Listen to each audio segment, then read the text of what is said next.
Terima kasih Pak Mo, pagi ini saya mau bincang-bincang dengan Pak Mo terkait dengan pengambilan keputusan di SD Negeri Kaligawe ini. Saya mohon waktunya ya Bapak, mohon izin. Siap melaksanakan demi kemajuan sekolah. Ini terkait dengan tugas CPP Angkatan 9 Pak, di modul 3.1 tentang dilema etika dan rujukan moral. Tetap dimulai ya Pak. Semampu kami sesuai dengan keadaan kenyataan yang sesuai dengan terima kasih Pak. Nah, selama ini di SD Kaligawe itu bagaimana Bapak mengidentifikasi kasus-kasus yang merupakan dilema etika, itu termasuk dilema etika atau tujuan moral Pak? Namanya identifikasi mestinya harus bisa memilih mana yang kasus itu dianggap berat, dianggap ringan, atau kadang hanya sekedar peristiwa kecil-kecil saja, tapi tetap dipilah-pilah. Setelah dipilah, kemudian mestinya mana yang harus diutamakan, mana yang harus didahulukan, dan mana yang mestinya tidak usah ditangani. Saya kira bisa jalan bersama. Menurut saya gitu. Jadi ada skala prioritas. Ada skala prioritas. Mana yang harus dipecahkan segera, mana yang harus dibicarakan dengan keluarga sekolah maupun kita. Selama ini Bapak menjalankan pengambilan urusan di sekolah itu terutama untuk kasus-kasus di mana ada dua kepentingan yang sama-sama benar atau sama-sama mengandung nilai kebajikan, itu berarti termasuk dilema etika itu bagaimana Pak? Secara umum kami mengambil keputusan pasti mengutamakan musyawarah dengan teman-teman, masukan dari teman-teman guru, dari teman-teman istilahnya dari teman komunitas sekolah ini tetap saya utamakan. Namun apabila itu kasusnya kalau sama persis, saya kira mungkin juga sulit, hampir sama dan sama beratnya, mestinya kami yang utama saya lihat dampaknya dulu. Dampak itu ke anak, dampak itu ke sekolah bagaimana, ya. Dan diutamakan dari kasus itu hasil dampaknya, kemudian mana setelah itu kita bisa berdasarkan masukan dari teman-teman mana yang harus kita eksekusi demi kebaikan bersama. Pengambilan keputusan tetap dengan musyawarah melibatkan semua rekan, semua guru nih Pak. dan keputusannya juga yang dipilih adalah yang berpihak kepada murid gitu. Ya, dampaknya berpihak pada Iya, murid. berpihak kepada murid. Baik Pak, untuk langkah-langkah atau prosedur seperti apa yang dilakukan Bapak untuk pengambilan keputusan ini Pak, selama ini? Ya, kami menjadi kepala sekolah di 2 tempat sudah, jadi pernah di SD Tambak Ujo 1, kemudian sekarang ini sudah di SD Kaligawe.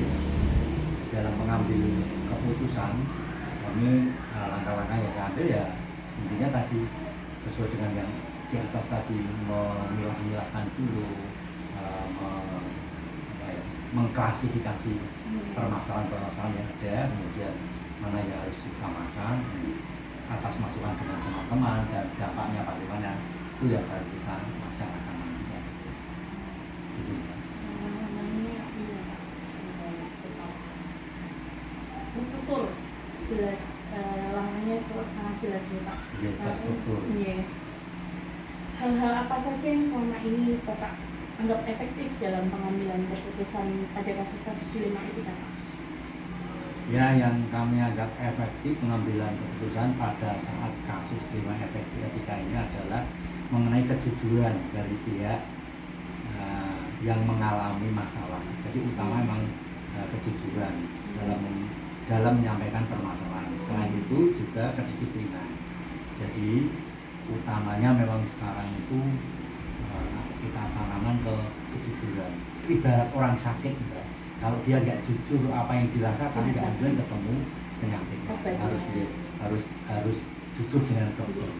Jadi yang utama permasalahan juga dari anak, dari masalah guru, dari ada yang sekolah ini, semua harus jujur dan kedisiplinan juga perlu juga.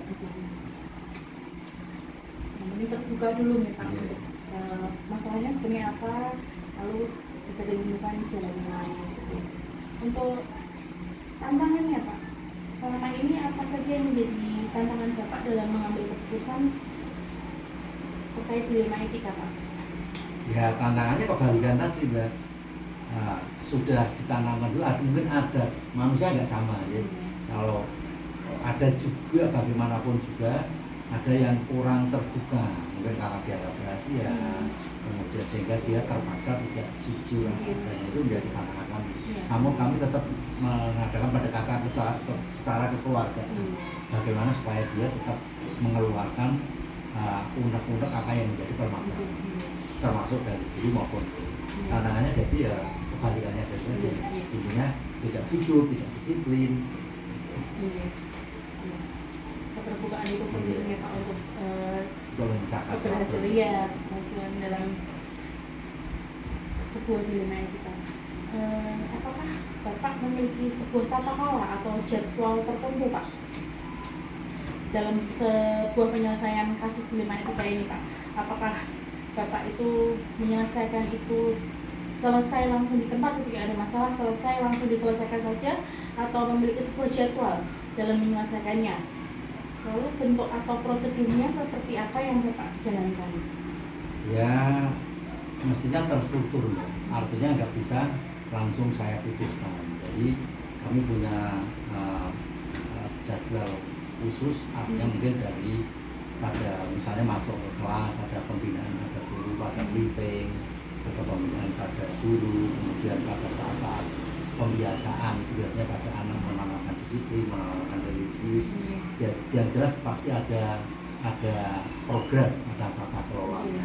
Jadi tidak bisa langsung kami putuskan. Namun apabila itu ringan dan bisa diputuskan lebih cepat lebih bagus. Saya gitu. Melihat lagi tentang kompleksitas masalahnya Pak.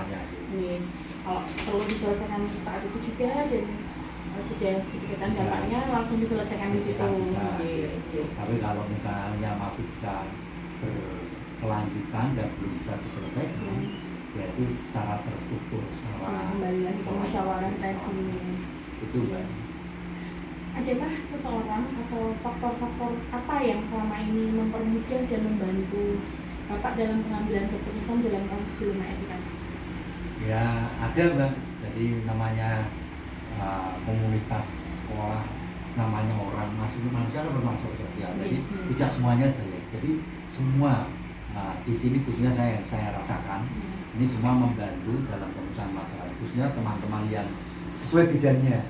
Misalnya teman-teman guru senior bidangnya seperti itu bisa saja, dan teman-teman guru penggerak yang masih aktif, masih kebul ilmunya juga memberikan masukan-masukan yang ada di sekolah.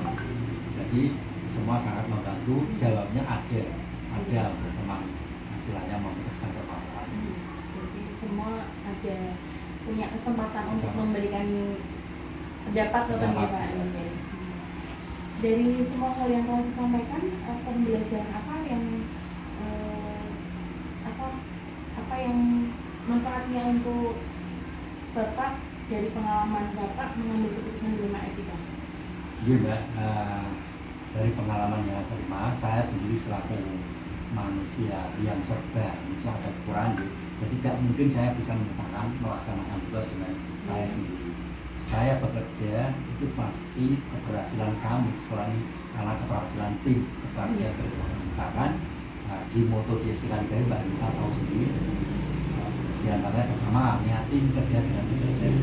Yang kedua, semua permasalahan kalau memang itu membutuhkan dirembuk harus dirembuk bersama. Dan yang ketiga itu ada yang kita sebut trikarya kita ya, yang seperti ibadah, kemudian permasalahan dirembuk, yang dia kerja selalu dinikmati dengan cara happy. Itu mudah tapi tidak memudahkan, murah tapi tidak murah. Jadi kerja tim itu penting ya Pak ya, demi visi misi kita terwujud kan ya. Lalu ada trikarya juga ya Pak ya, trikarya ini luar biasa ya.